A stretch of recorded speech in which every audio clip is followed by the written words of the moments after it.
For the past decade, Bahrain's shoreline has been dotted with cranes. Multi-billion-dollar real estate developments are rising from the sea. The tiny island country in the Persian Gulf is extending its shores through land reclamation, dredging sand from the sea to make new horizons.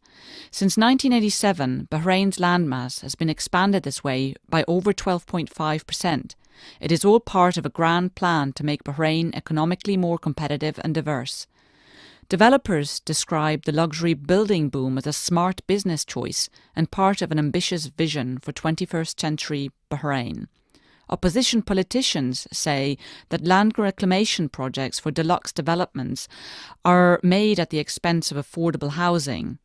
Critics say the ruling elite is benefiting personally from land deals. Nearly all of the newly created land, more than 90%, is in the hand of private investors. Less than 10% of the coastline is accessible to the public. Bahraini MPs investigated the use of land and in 2010 published their findings. Since 2003, 65 square kilometres of public land had been transferred to private ventures.